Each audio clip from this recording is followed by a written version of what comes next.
semuanya, perkenalkan nama saya Sepinta Sasikirani.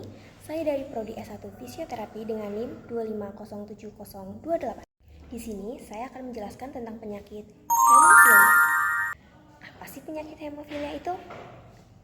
Jadi teman-teman, penyakit hemofilia adalah kelainan genetik langka yang menyebabkan darah sulit membeku atau bahkan membeku dengan lambat.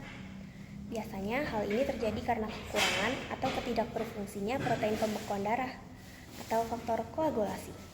Kondisi ini juga lebih sering menyerang pria karena gen penyebabnya terletak pada kromosom X. Kira-kira apa sih penyebab hemofilia itu? Jadi biasanya hemofilia disebabkan oleh mutasi genetik yang diwariskan secara resesif pada kromosom X. Penyebab utamanya biasanya mutasi genetik, yang kedua pewarisan, yang ketiga faktor resiko. Tidak ada faktor resiko lingkungan yang menyebabkan, tapi biasanya 30% kasus ini muncul spontan tanpa riwayat keluarga. Gejala hemofilia bisa muncul sejak dini, terutama setelah cedera atau prosedur medis. Tingkat keparahan juga tergantung pada kadar faktor pembekuan yang tersisa, bisa ringan, sedang, dan berat. Tanda dan gejala umumnya meliputi pendarahan berlebihan, bisa dari luka kecil, gigi dicabut, atau operasi yang pendarahannya bisa berlangsung lama. Yang kedua, mudah memar, kulit yang suka lebam tanpa jelas. Hati-hati ya teman-teman. Yang kedua, hermatropis. Lalu yang ketiga, ada hematoma otot. Yang keempat, ada pendarahan internal.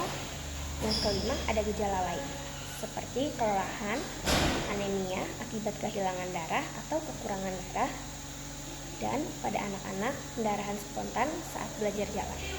Ternyata hemofilia ini tidak dapat disembuhkan loh teman-teman, tapi dapat dikelola dengan baik untuk mencegah komplikasi.